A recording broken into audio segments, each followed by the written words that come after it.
There's an image from a movie that's been stuck in my head for years. A teacher standing in a doorway, listening and not stepping in. I didn't know why that bothered me so much, but I've been in situations where everyone in the room knew something was wrong, and the person with the most authority was the only one who didn't say anything. When I went back to the movie where the image came from, I finally understood why it stayed with me. And as we get to this scene, pay attention to what he doesn't do. That's where the movie is really asking something of you. And believe it or not, the movie I'm talking about is a kung fu film. It's called Opium and the Kung Fu Master. When people talk about this movie, they usually talk about the shock of it. A kung fu hero with an opium problem. Subject matter you don't normally see handled this directly in a Shaw Brothers film. But when I went back to it, that wasn't what stayed with me. What kept standing out was how the movie keeps circling the same question, even when it isn't calling attention to it. That question, to put it simply, is about responsibility under guilt. T. Lung's character is not written as oblivious. He sees what's happening around him and understands right from wrong. He never strays from being a good man, but what changes is his willingness to step in when his values are tested. People trust him. They wait for him and expect him to handle things when trouble shows up. As the story develops, that authority doesn't disappear, but it becomes harder for him to use.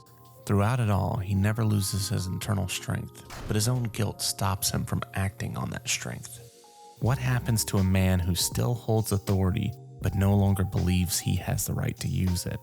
To make that question matter, the film has to earn something first. Has to convince us that T. Lung's character deserves the trust he's about to lose. The movie makes one thing clear from the very beginning. T. Lung's character, T. Cha-san, is not a man people are unsure about. He's introduced at night on the rooftop, stopping two robbers in a massive fight. A fight that features some incredible choreography that presents T as being invincible. By the next morning, he is essentially receiving the key to the city. Because this is T. Lung, the film never needs to explain why people listen to him. The camera treats him like someone whose presence commands the room. We instantly believe in this man. He's treated as someone the community depends on, not just admires. That respect follows him everywhere. When T. Cha-san takes his students to the temple, he's received with admiration. His students reflect that status too. They don't just train under him, they identify themselves through him. They defend his name in the street even when it means fighting men connected to Rong Feng, the main baddie played by Shaw Brothers legend Shin Kwon-tae. This all matters because it shows how much weight he carries before anything starts to go wrong. T. Cha-san isn't just a skilled fighter. He's modeled after one of the 10 tigers of Kwantung, figures based in legend and folk stories.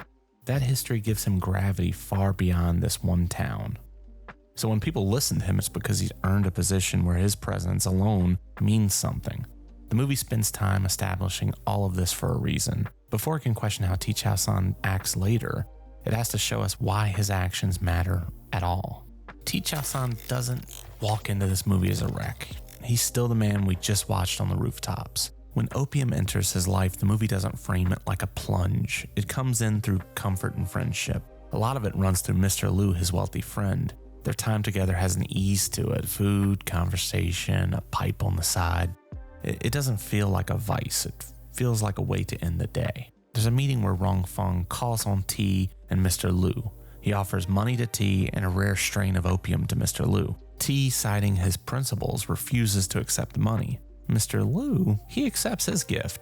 He even talks about splitting it with T. 鐵師傅唔肯收黃金，呢啲福壽膏我就收下，再轉送一半俾鐵師傅啦。好嘛，鐵師傅。T doesn't shut that offer down. He lets it happen. This first delay in action, this mild acceptance of impropriety, it may be the piece that sets everything in action. Rong Feng notices it. There's a small moment at the end when he looks pleased, like he just learned something useful. Very subtle for Shaw Brothers. Perhaps a sign of the times. On the surface, this movie looks old-fashioned. A late-period Shaw Brothers production, shot on a stage, released when kung fu films were already chasing speed and realism. But thematically, it's asking harder questions than many of the films that looked more modern.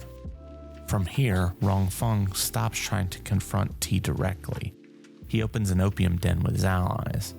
It's a plan built around what he already saw in that room. A a respected man with a weakness that he won't name.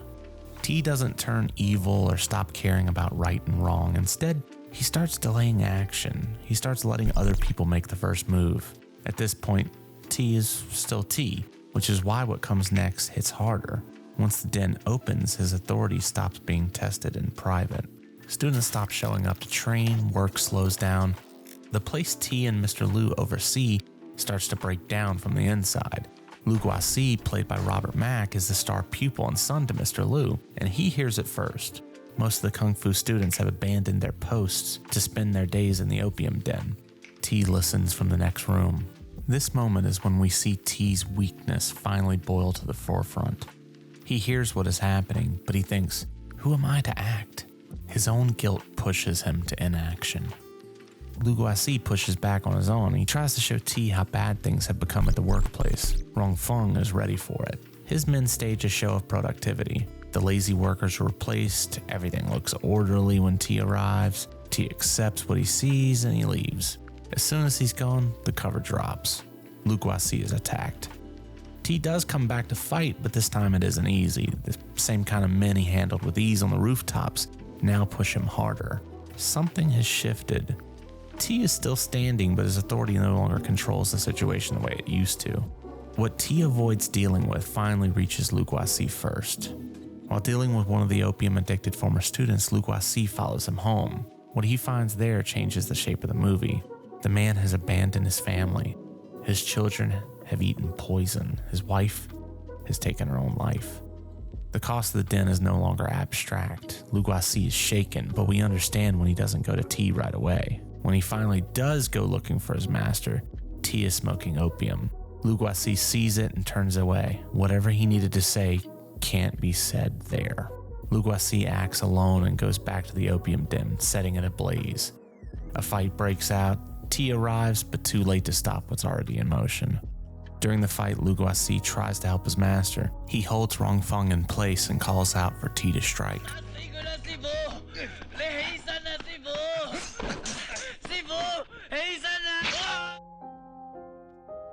Rong Feng leaves him bleeding, mocking T for his weakness. As Lu Guasi dies, he makes T promise to stop using opium. In one of the strongest and most subtle moments of the film,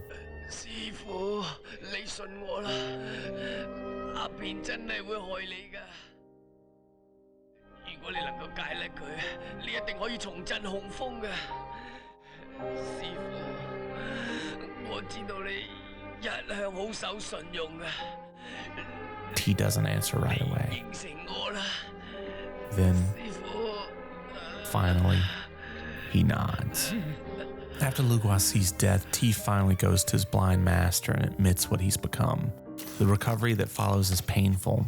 Training and withdrawal collapse into the same struggle. Even then, temptation doesn't disappear. When stolen opium is brought to him, framed as a way to regain his strength, T hesitates. Then he learns that Lu Guasi's girlfriend was killed trying to get it for him. The price is no longer something he can pretend he didn't cause. People have been hurt and killed trying to protect him from himself. T remembers his promise and destroys the opium. Only after that does the final confrontation come. T defeats Rong Feng in combat, but the victory doesn't restore what was lost. The town has already paid the price. T wins the fight. What the movie doesn't let him escape is the fact that he stayed quiet because he knew he was part of the problem. Thank you so much for watching. This was a labor of love for sure. If you're wanting to learn more about T Long, make sure to check out my other video on T Long and David Chang's tumultuous relationship right here.